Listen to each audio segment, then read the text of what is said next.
Now, if you are a professional juggler, please don't judge me because I'm probably doing it with all the wrong form.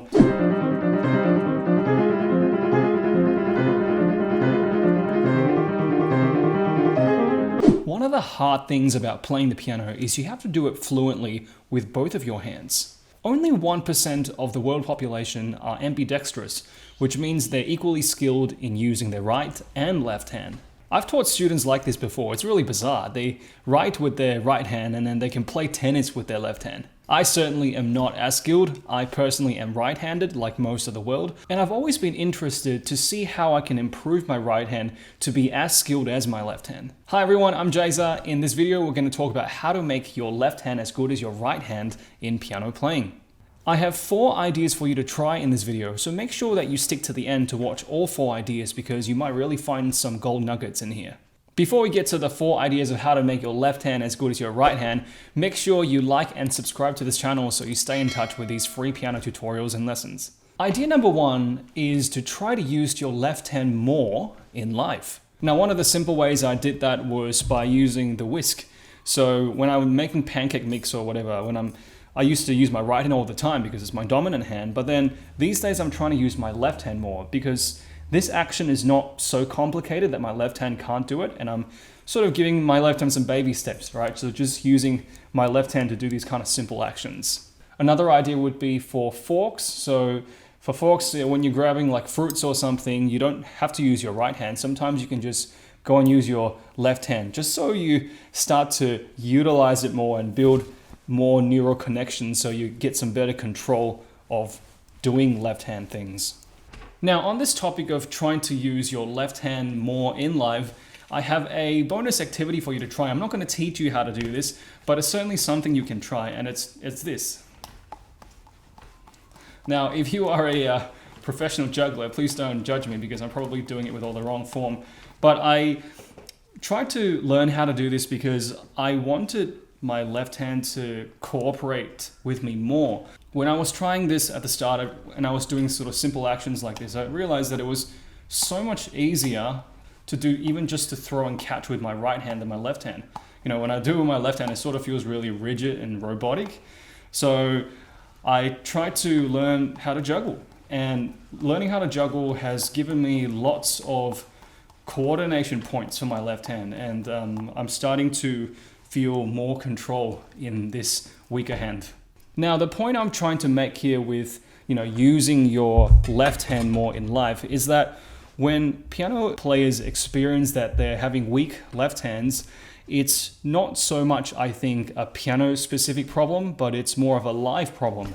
It's that we're simply not getting the same amount of practice in our left hand as our right hand, right? You think about it, you use your right hand to do so many things, to shake hands, to write, when your left hand is like basically doing nothing the whole day. So try your best, guys. See if there are simple things in your life that you can start to incorporate your left hand.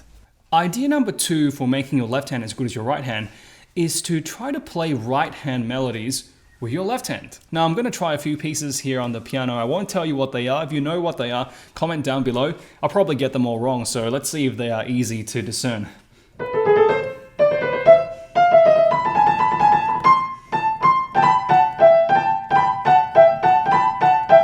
Well, that's not easy. Let's try that again.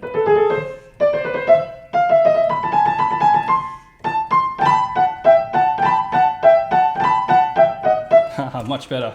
Or what about something like...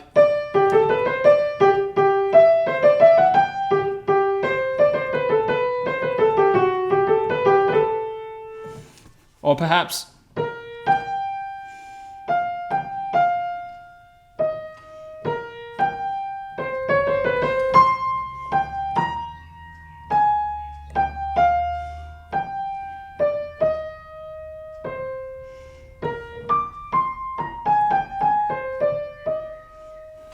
Now, this is quite an interesting exercise. You're going to find this really, really weird to play the right hand melody with your left hand, but it is something interesting to do. It is something that brings your left hand a little bit out of its comfort zone. Left hand generally in piano is playing a whole bunch of chords and accompany patterns.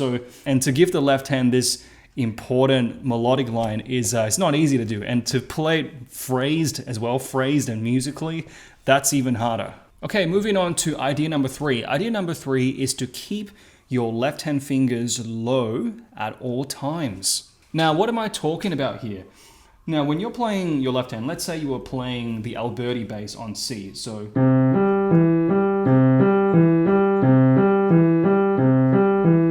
what I see lots of beginners do is they do something like that.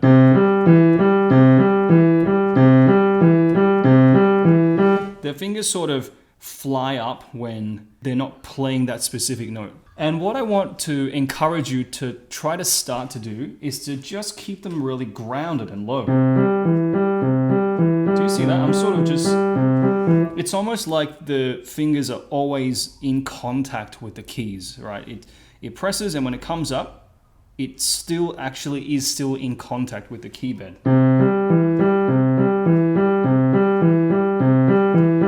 Okay, now the reason this is so important is because when your fingers are always on the key bed, it means you're controlling it well. Now, if you're playing that Alberti bass and your fingers are sort of flying all the way up, it actually means two things. Firstly, it means it's out of control, okay? And secondly, it also is causing a lot of tension in your arm, okay? So when you're doing a whole bunch of this, it's gonna cause heaps of tension and prohibit you from playing for long because you're gonna get so tense and you kind of have to take a break.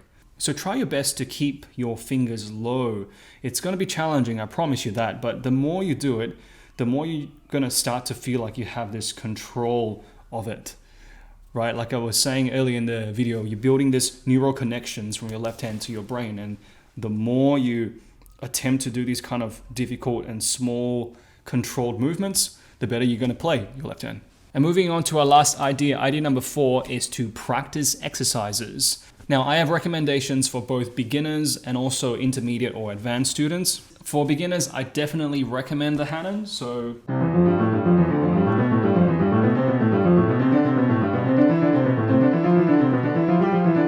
now I played really fast there, but please go at a pace that's more comfortable for yourself. And please remember the thing that was said earlier in this video. So when you're practicing the Hanon, right, even if it's just for the left hand, just make sure that especially your thumb and your pinky, they're not flying up really randomly, okay? So you don't want to do something like this.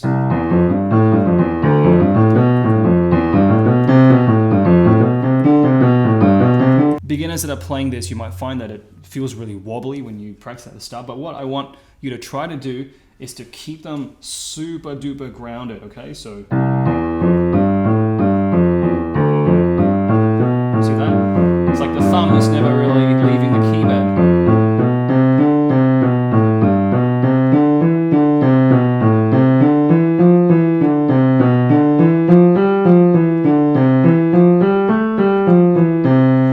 And for the intermediate and advanced students, I have an idea for you. I recommend you to study the Bach Prelude in C minor, so the one that sounds like this.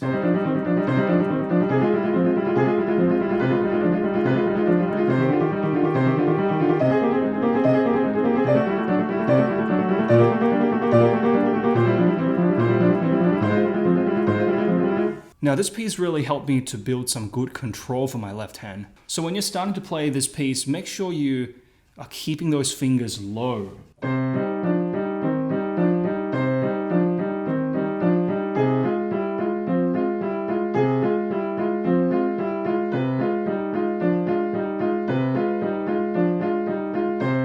Okay, so every time the thumb flies up, it's out of control. You want to keep it low and on the key bed. And there you go, guys. Those are the 4 ideas I have for you to make your left hand as good as your right hand. Do you have any ideas for making your left hand as good as your right hand? Let me know in the comments below, please. I'm very interested. Remember to like and subscribe to this video. I'll catch you in the next video.